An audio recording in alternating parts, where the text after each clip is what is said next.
안녕하십니까, 이진우입니다.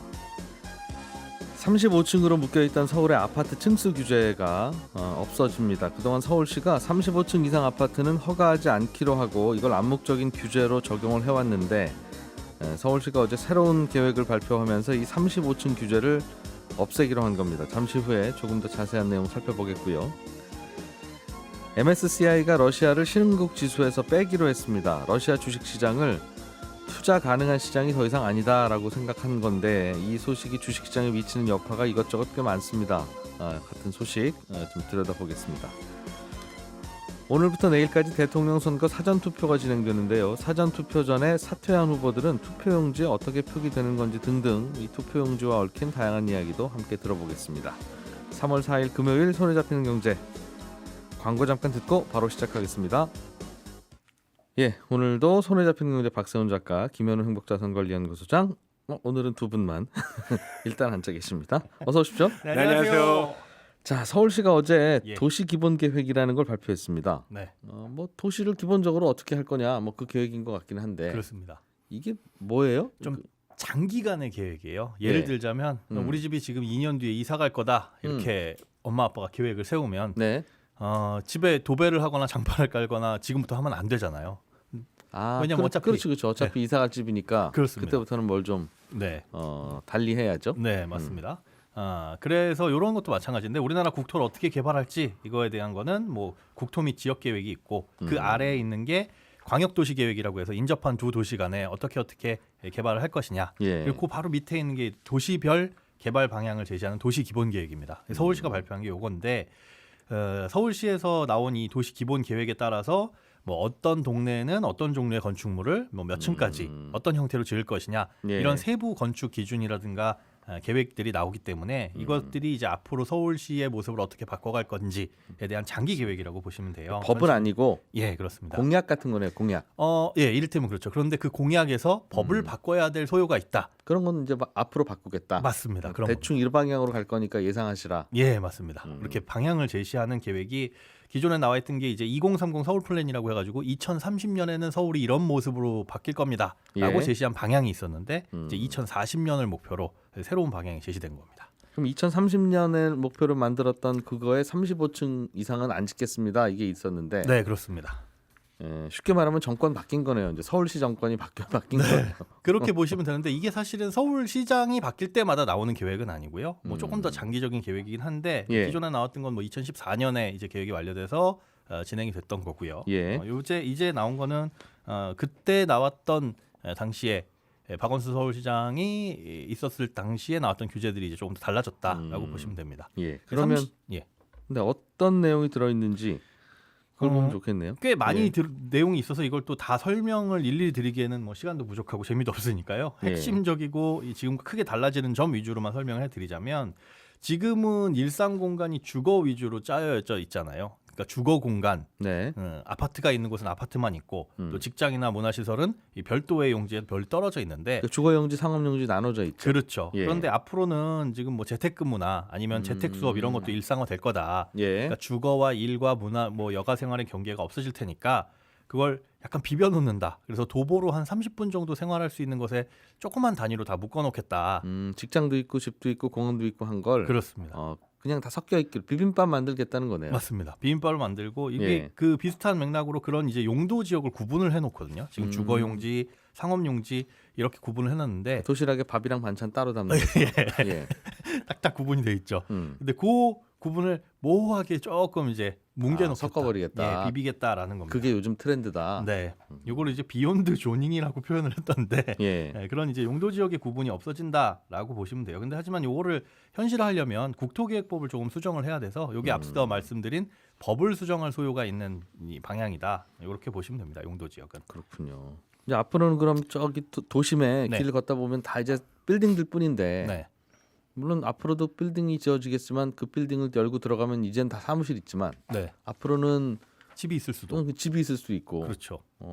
그렇다는 거군요. 아니면 아파트 단지 내에 어디 뭐 상업시설이 있을 수도 있는 거고 그렇게 보시면 높은 빌딩인데 나오시는 분이 막 슬리퍼 신고 나오시고 그렇게 볼 수도 있는 거고 강아지 같이 나오고 맞습니다. 근데 그런 것들의 구역 단위를 조금 더 조그맣게 예. 잘게 쪼개가지고 비벼놔서 2숟가락씩 나눠준다 이렇게 보시면 됩니다. 근데 왜 그렇게 하자는 걸까요? 물론 장단점이 있겠으나 네.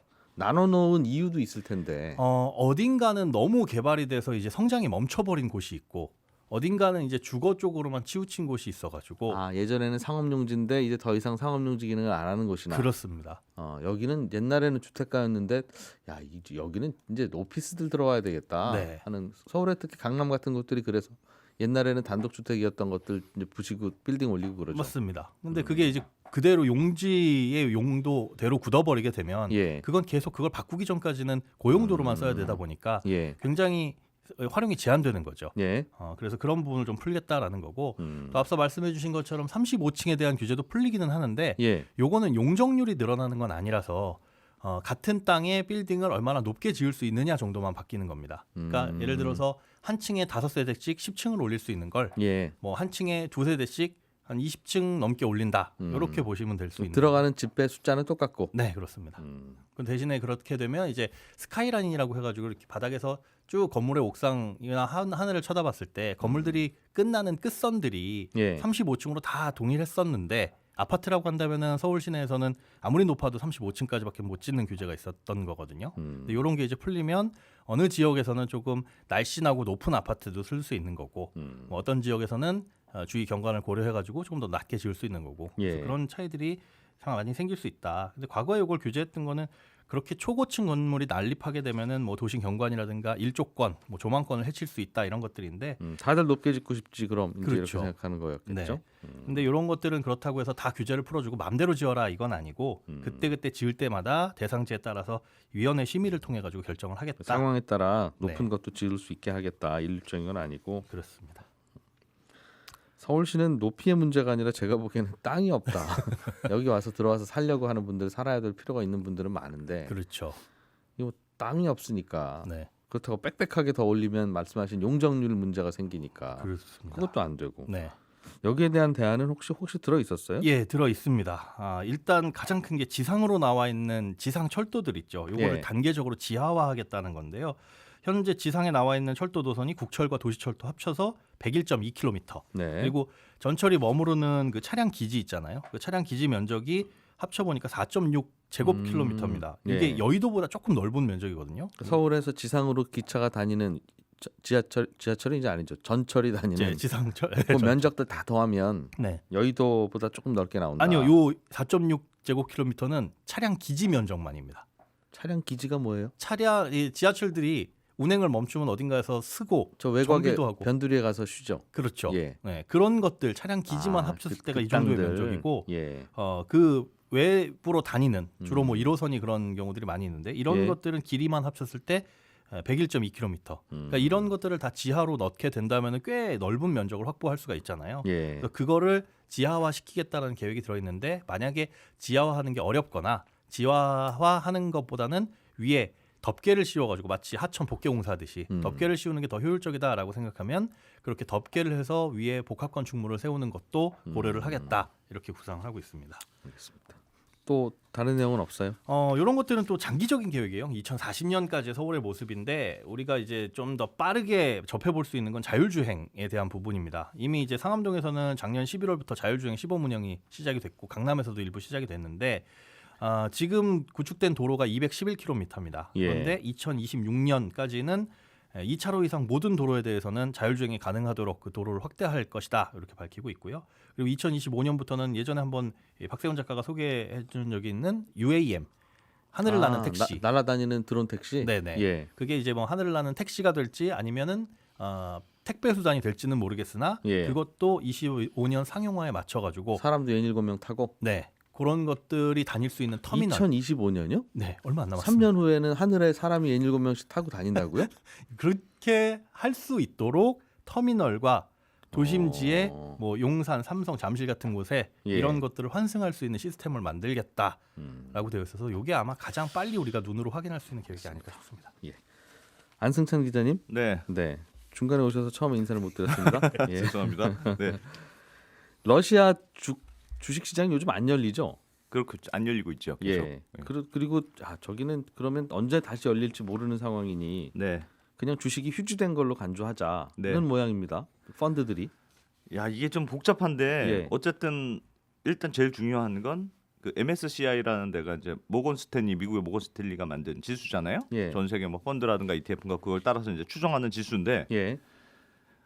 어제 MSCI가 새벽에 그 러시아가 원래 신흥국 지수에 포함이 돼 있었거든요. 예. 근데 신흥국 지수에서 러시아를 빼고 스탠드 언론이라고 하는 독립 시장으로 재분류하겠다 이렇게 발표했습니다. 예. 그러니까 독립 시장이라는 거는 그러니까 이름이 스탠드 언론이니까 얘는 혼자 있는 애다. 예. 그러니까 투자하기가 너무 어려운 자기 혼자 이렇게 그런 아주 독자적인 시장으로 판단하고 함부로 투자하지 마세요. 이렇게 분류하는 시장이거든요. 예. 그러니까 지금 뭐 주식 러시아 주식시장이 계속 문 닫고 있으니까 뭐 외국인들 아예 매도도 못하게 하고 이렇게 막아놓으니까 예. 여기는 투자 이 지수에 추정하는 걸로 하지 마세요. 뭐 이런 식으로 일종의 독립 시장으로 분류를 했는데 예. 이것 때문에 굉장히 큰 일이 벌어지고 있는데요. 하나는 조금 좋은 것부터 말씀드리면 네. MSCI가 신흥국 지수 MSCI 신흥국 지수에 러시아가 있었는데 그게 빠지면 예. 그 돈은 어디론가 다른 곳으로 흘러가잖아요. 마치 피자 한 판이 똑같은 피자 한 판이 있는데 먹는 사람이 한 명 줄어들면 내가 먹는 파이가 많아지듯이 그렇지. 러시아에 투자했던 돈만큼이 다른 신흥국 지수에 포함된 국가들로 이제 흘러가 들어갈 수 있다. 이런 논리가 있는 거예요. 지금 그 신흥국 지수에서 러시아가 차지하던 비중이 원래는 한 3%였고 지금은 주가가 반토막 나서 한 1.5% 비중이거든요. 예. 이거를 이제 나눠 먹는 거예요. 아, 그걸 빠지니까. 아예 빼버리고. 그렇습니다. 그리고 우리나라가 지금 신흥국 지수에서 한 12% 정도 되니까 네. 1.5%에 12% 계산하면 대략 한 0.2% 포인트 이 정도거든요. 예. 그게 지금 이 신흥국 지수를 추종하는 전 세계 자금이 한 2천조 원 정도 되니까 예. 대략 한 4조 원 정도 한국으로 들어올 수 있다. 그래서 지난 1월에 외국인들이 한국 주식 순매수한 금액이 2조 원쯤 되니까 예. 4조 원이면 뭐 꽤 큰 금액이다 이렇게 평가되는 거고요. 다만 지금 당장 들어오는 건 아니고 예. 러시아 시장이 열려야 그 시장에서 주식을 팔아야 그 돈으로 다른 걸 살 거 아니겠어요? 그러니까 지금 당장 돈이 들어오는 건 아니고 예. 러시아 시장이 다시 개장해서 그럼 외국인들이 거기서 주식을 팔고 그 돈으로 한국도 사고 중국도 사고 할 거다. 예. 이렇게 예상이 되는 거고요. 이건 뭐 그나마 우리 입장에서 좋은 거고 네. 안 좋은 효과는 뭐냐면 이 러시아 펀드나 ETF, 러시아 관련 ETF의 투자자 이미 투자한 분들도 많겠죠. 이미 투자한 분들은 지금 아주 난리가 난 거예요. 새로 들어온 돈은 러시아 빼고 들어올 테니까. 그렇습니다. 뭐 한국에도 조금 더 들어오겠네. 그럼 러시아 네. 빠진 돈만큼. 네. 그게 좋은 거고. 예. 이미 갖고 있었던 분들은 러시아가 빠지는 바람에 자기 돈도 같이 추락하는 게 된다는 거군요. 그렇습니다. 그리고 특히 문제가 복잡한 게 뭐냐면 러시아 ETF 같은 거 있잖아요. 예. 그거는 러시아에만 투자하는 ETF잖아요. 그렇죠. 러시아에 그러니까 예를 들면 신흥국에서 빠지고 어느 지수로 가면 플러스 마이너스가 있는데 예. 내가 그 러시아만 종목에만 투자하는 지수를 예. 러시아 ETF 이 지수를 추정하는 ETF로 투자했는데 음. MSCI가 무슨 결정 같이 내렸냐면 독립시장으로만 분류한 게 아니고 러시아는 우리로 치면 무슨 큰 분식회가 일어났고 예. 이 회사는 도저히 투자하면 안 되는 회사로 생각하고 지수의 계산법을 러시아 관련된 종목은 전부 다 0.0001로 계산한다. 거의 0으로. 이렇게 주가가 네, 얼마든 간에 러시아는 앞으로 MSCI는 전부 다 0.0001이야. 이렇게 발표를 같이 한 그냥 거예요. 휴지라고 생각해. 그렇습니다. 그런 뜻이군요. 휴지라고 예. 생각하니까 예. 예를 들면 신흥국 지수는 무슨 다른 지수들은 요건 빼고 생각하자라고 생각하면 되는데 러시아만 투자한 지수는 갑자기 0이 돼버린 상황인 거예요. 휴지로 가득한 펀드가 됐네요. 그렇습니다. 예. 그러니까 우리나라에도 지금 킨덱스 러시아 MSCI라는 ETF가 있는데 이게 갑자기 다 러시아와 관련된 종목만 투자한 네. 그 지수만 추정하는 거였는데 갑자기 모든 종목이 0으로 계산이 되니까 가치가 0원이 되고 예. ETF는 지수의 가격에 따라가야 되니까 그러면 ETF의 가격도 갑자기 0원이 되는 그러니까 이게 실효가 되는 게 9일 종가 이후니까 예. 9일날 종가 이 다음 주에 10일부터는 이 ETF 지금 만 얼마쯤 거래가 되거든요. 0원이 된다 이런 뜻입니다. 그래서 이거는 뭐 상패 요건이라서 예. 이걸 투자하신 분들은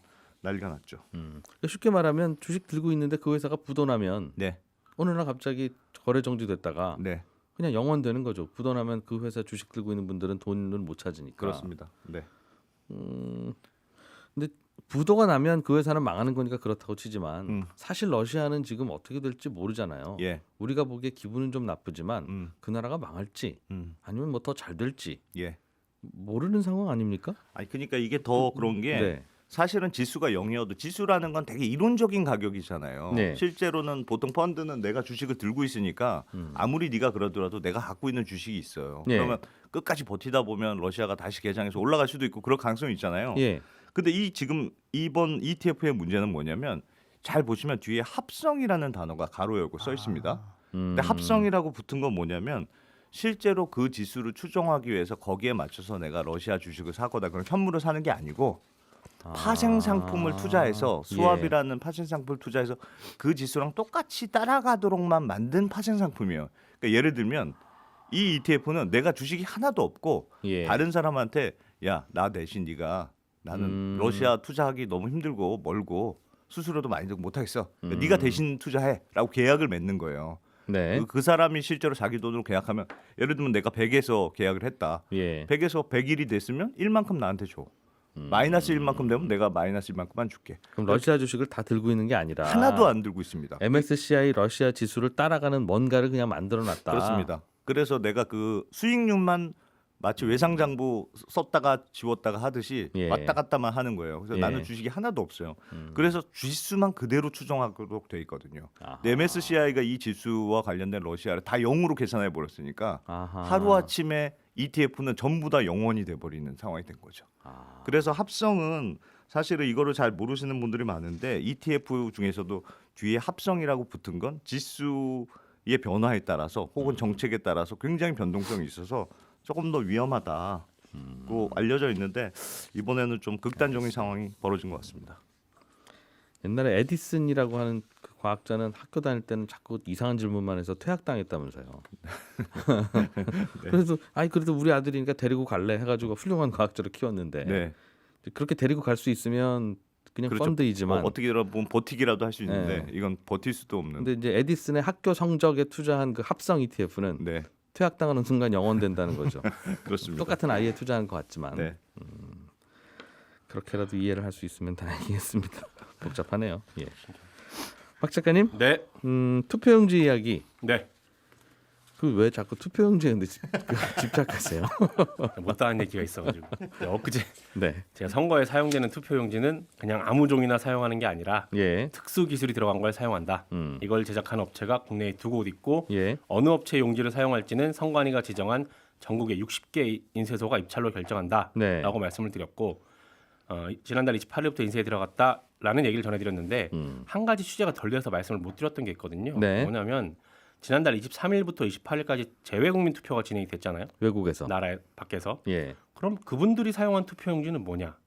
한국에서 그 투표용지를 그쪽으로 보내준 거냐? 네, 개표기에 잘 들어가서 잘 되는 걸로. 네 그런 건지 아니면 아니면- 현지에서 조달을 하는 건지 예, 요게 좀 궁금했는데 확인해 보니까 예, 투표용지는 이번 이제 대선에서 사용하는 거랑 똑같은 걸 사용합니다. 갖고 와서 같은 개표기에 넣어야 되니까. 네, 이런저런 예. 특수기술 들어간 그 용지를 쓰는데 요거는 중앙선거관리위원회가 제지업체랑 계약을 하고요. 예. 용지를 사서 해외 투표소에 미리 보내는 겁니다. 2천만 원 이하는 입찰 안 하고 그냥 수의 계약으로 할 수 있기 때문에 중앙선거관리위원회가 바로 그냥 업체 지정해서 사고 보내는 겁니다. 그럼 그 용지에다가 후보들 이름을 어떻게 인쇄를 하느냐? 예, 한국은 60개 인쇄소가 있다고 하지만 거긴 인쇄소가 따로 있을까? 그것도 궁금했는데 네. 투표용지를 현장에서 바로 발급을 합니다. 재외국민 투표는. 빈 투표용지를. 빈 투표용지 바로 찍힐 수 있는 기회가 있어요. 신분증 들고 가갖고 본인 확인이 되면 예, 그 자리에서 바로 투표지를 뽑아서 주는데 예. 그 투표용지에 인쇄하는 기회가 있습니다. 바로바로 인쇄해 준다는 거. 바로바로 인쇄를 해줍니다. 아, 우리 프린터기에 백지 들어 있는데 네, 버튼 누르면 뭔가 촥 인쇄돼서 쭉 나오는 것처럼. 나오죠. 예, 그러니까 찌릿찌릿하면서 바로 나오는 겁니다. 예. 그 투표용지 뽑는 기계를 선관위가 평소에 가지고 있다가요. 아. 투표하기 전에 투표용지랑 같이 외국 투표소로 미리 보내는 겁니다. 그런 구조로 돌아가고 있었어요. 아, 미리 그럼 어떤 디자인이고 사람 이름 누구 찍히는지는 네, 그 전날도 바꿀 수 있겠네요. 그러면 그럴 수는 어차피 있죠. 투표용지는 빈 백지가 나가니까. 네. 그리고 취재하는 김에 예. 저 김현우 소장님이 궁금해하던 게 있었거든요. 투표할 때 쓰는 도장. 예. 그건 그럼 누가 만드는 거냐? 정부에서 안 만들고요. 예.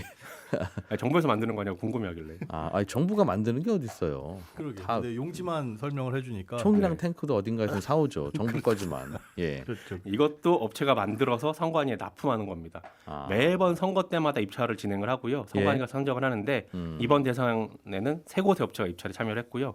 구체적인 심사 기준을 다 얘기해 줄 수는 없다고 하던데 네. 대략 5,000회 이상 연속으로 기표가 가능하냐, 그리고 기표하고 나서 종이 접을 때 도장이 좀 덜 묻어나느냐, 이런 기능적인 걸 심사를 한 후에 네. 가격이 좀 더 싼 걸로 정합니다.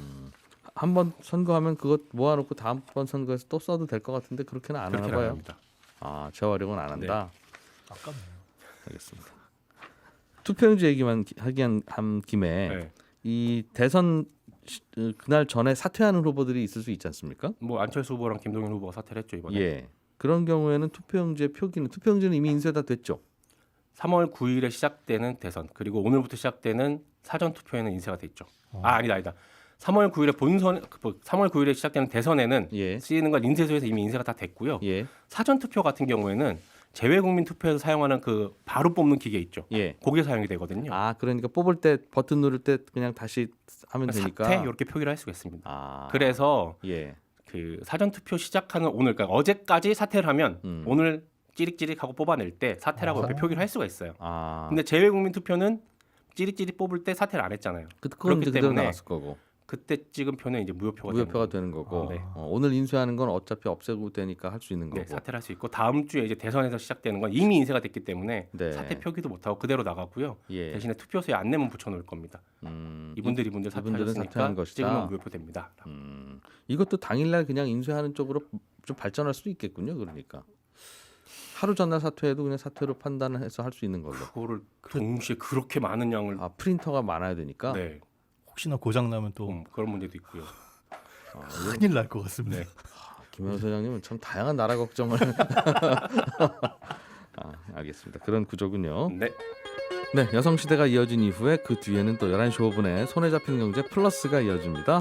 그때 다시 뵙죠. 이진우였습니다. 고맙습니다.